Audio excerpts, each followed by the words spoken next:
Hi friends, সবাই কেমন আছো? আশা করি ভালো আছো। আমিও ভালো আছি। আজকে আমি একটা নতুন এপিসোড নিয়ে তোমাদের কাছে চলে আসলাম। একটা রান্নার এপিসোড নিয়ে তোমাদের কাছে যথারীতি হাজির হলাম।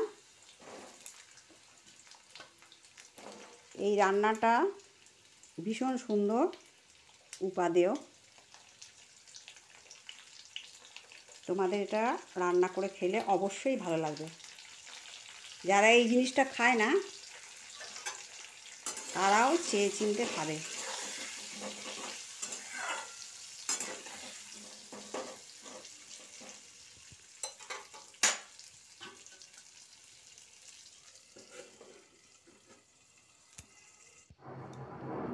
দেখো, আমি যথারীতি মূলো নিয়ে এসেছি। অনেকেই মূলোটাকে অ্যাভয়েড করে, কিন্তু এইভাবে রান্না করে যদি তোমরা খাও, আমি বলছি গ্যারেন্টি সহকারে তোমরা অবশ্যই একবারের বদলে দুবার চেয়ে খাবে।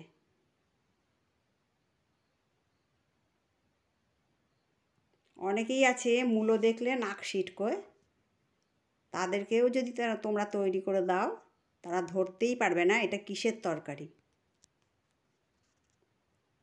দেখো, মূলোগুলোকে আমি ছাড়িয়ে নিচ্ছি। মূলোর গায়ে একটু দেখবে শিকড়ের মতো থাকে, আঁশের মতন, সেইগুলোকে ভালো করে পিলার দিয়ে ছাড়িয়ে নিচ্ছি। আমার এই জন্য লাগবে দুটো মূলো।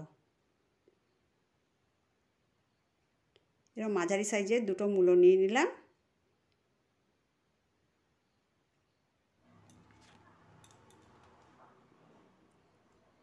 পাতাগুলোকে আগে ছাড়িয়ে নিয়েছি, এখন মুখটা কেটে নিচ্ছি।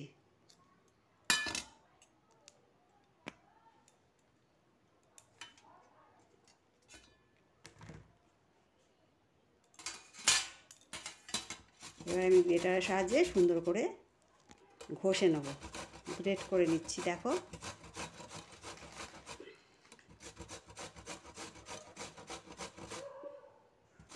এইভাবে তোমরা গ্রেট করে নিও।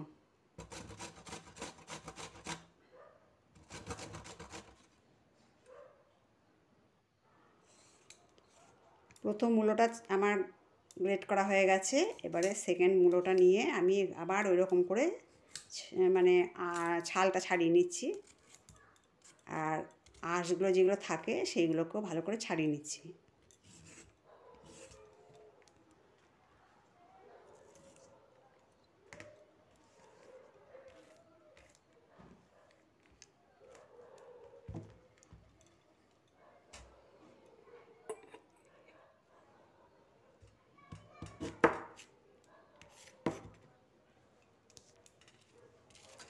এই তরকারিটা রুটি, পরোটা, ভাত সব কিছুর সাথে ভীষণ ভালো লাগে।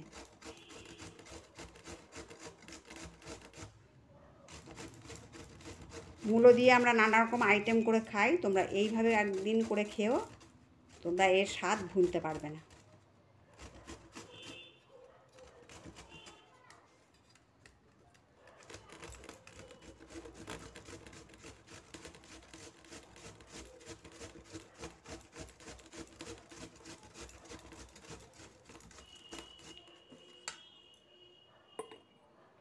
এইভাবে পুরো মূলোটা আমি ঘষে নিলাম। দেখো, এরকম মিহি করে গ্রেট করে নিতে হবে। আর আলুগুলোকে একটু বড় সাইজের ডুমো ডুমো করে কেটে নিতে হবে।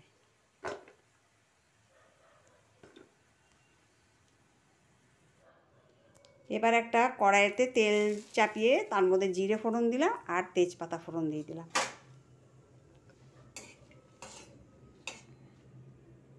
তেজপাতা বা জিরে দুটোই যেন পুড়ে না যায়। হালকা যখন ফ্লেভার বেরিয়ে আসলো, তখন আমি ওই আলুগুলো ছেড়ে দিলাম।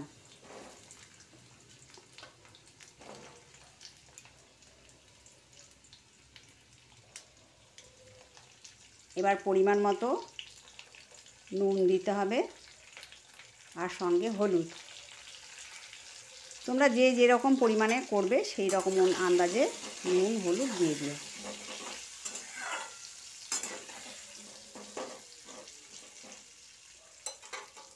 আমি 2টো মূলো নিয়েছিলাম, তাই জন্য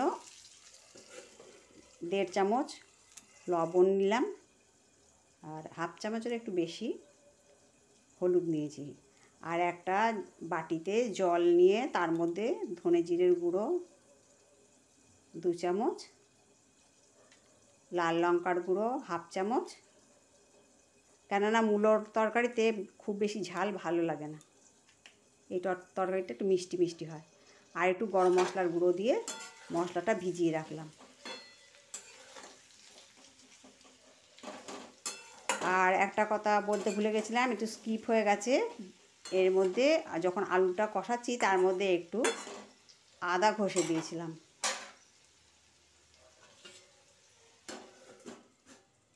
একটু কিছুক্ষণ ঢাকা চাপা দিয়ে রেখে দিতে হবে, যতক্ষণ না আলুটা সেদ্ধ হয়ে যায় ততক্ষণ পর্যন্ত। যখন আদার কাঁচা গন্ধ চলে গেল, তারপরে আমি তার মধ্যে ভিজিয়ে রাখা মশলাটা দিয়ে দিলাম।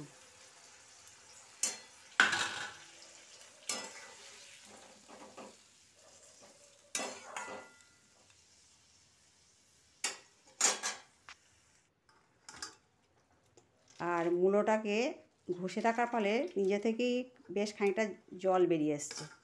ওটাকে ভীষণ পরিমাণে চিপে নেবে না, হালকা হাতে একটু চেপে নেবে জলটা বেরিয়ে যাওয়ার জন্য। দেখো এই রকম পর্যায়ে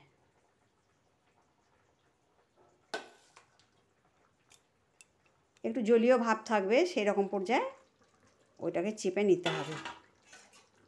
আর তার মধ্যে আলুর মধ্যে আমি টমেটো দিয়ে দিলাম, 1/2 টমেটো কেটে রেখেছিলাম সেটা দিয়ে দিলাম। এবার এটাকে সুন্দর করে কষিয়ে নিতে হবে। দেখো মশলাটা সুন্দর কষা হয়ে গেছে।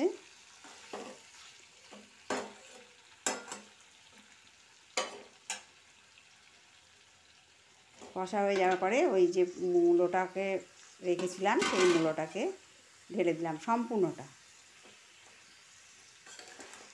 তোমাদের কাছে রিকোয়েস্ট করলাম, এইভাবে একবার মূলোর তরকারি রান্না করে খেও, তোমরা এর স্বাদ ভুলতে পারবে না। আমার যেহেতু নারকেল খাওয়া বারণ আছে, সেই জন্য আমি নারকেল দিলাম না। এর মধ্যে যদি একটু নারকেল দাও, স্বাদটা আরও সুন্দর হবে।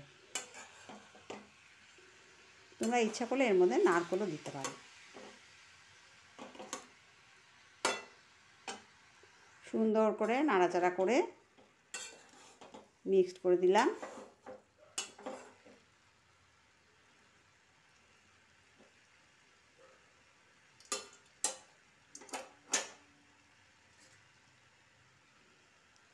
এবারে খানিকটা জল দিয়ে দিলাম মূলোটা সেদ্ধ হওয়ার জন্যে।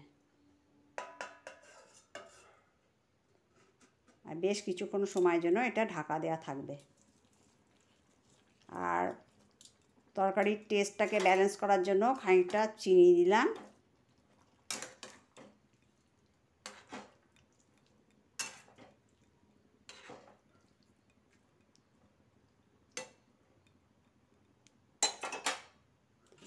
এইভাবে তোমরা তরকারিটা রান্না করে খেও, আশা করি তোমাদের অবশ্যই ভালো লাগবে।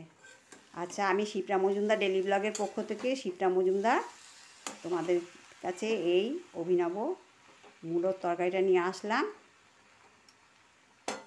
তোমাদের কেমন লাগলো আমাকে লাইক, শেয়ার, কমেন্ট আর সাবস্ক্রাইব করে অবশ্যই জানাবে। আর আমার পাশে থাকার জন্য বেল বাটনটা অবশ্যই প্রেস করে দিও। দেখো কত সুন্দর তরকারিটা দেখতে হয়েছে। তরকারিটা নামানোর আগে একটু ঘি দিয়ে দেবে। আশা করি তোমাদের ভালো লেগেছে। পরবর্তী এপিসোডে আবার দেখা হচ্ছে। টাটা।